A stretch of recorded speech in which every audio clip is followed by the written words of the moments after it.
రాజకీయం అనే విషయంలో ఎందుకు నాయకుడికి ఒక ప్రయారిటీ ఉంటుందంటే, ఆ నాయకుడిని చూసి మిగతా వాళ్ళు నేర్చుకోవాలి. చంద్రబాబు గారు అంత విజనరీ అని వాళ్ళ కార్యకర్తలందరూ నేర్చుకుంటారు. జగన్ అంత టాలెంటెడ్ అని వాళ్ళ కార్యకర్తలందరూ నేర్చుకుంటారు. లీడర్ అనేటువంటి వాళ్ళ దగ్గర నుంచి నేర్చుకోవాలని సొసైటీ అనుకుంటుంది. వాళ్ళు ఆ నేర్పే స్థాయిలో ఉండాలి. లేకపోతే అది ఆ వ్యవస్థ కుప్పకూలిపోతుంది. బూతులు నేర్చుకోకూడదు, వెధవ పనులు నేర్చుకోకూడదు. ఏది నేర్చుకోకూడదో వాళ్ళ దగ్గర చూడాలి, ఏది నేర్చుకోవాలో వాళ్ళ దగ్గర చూడాలి. ఇది ఒక ఆస్పెక్ట్. చంద్రబాబు గారు పవన్ కళ్యాణ్ దగ్గర నుంచి ఒకటి నేర్చుకోవాలి. ఏంటయ్యా అంటే, కుప్పంలో ఆయన ఇప్పటికీ 7 సార్లు 8 సార్లు గెలిచారు.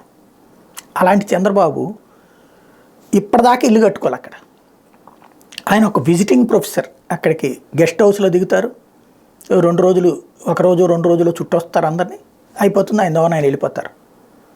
ఆయన తరపున ఒక బ్రోకర్ అనకూడదు, ఒక ఉద్యోగిని అక్కడ పెడతారు. ఎమ్మెల్యే గెలిపించిందేమో ఆయన్ని, ఎమ్మెల్యే లాగా పనిచేసేదేమో ఇతను. అది ఇన్నేళ్ళు జరుగుతూ వచ్చింది. ఇప్పుడు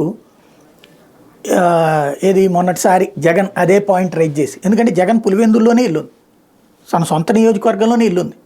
రాజశేఖర రెడ్డి అయిన సొంత నియోజకవర్గం కదా, ఇల్లుంది కదా.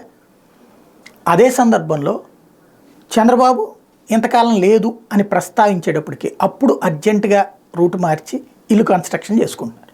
అదే పవన్ కళ్యాణ్ ఇప్పుడు చాలా స్పష్టంగా చక్కటి పాయింట్ చెప్పారు. పిఠాపురం అంతా తిరుగుతున్నాను, పల్లెలన్నీ కూడా తిరుగుతున్నాను, ఎక్కడ కన్వీనియంట్గా ఉంటుందో చూసి అక్కడ ఇల్లు కట్టుకుంటాను, నేను ఎక్కువగా ఇక్కడే టైం స్పెండ్ చేస్తాను. అది కమిట్మెంట్.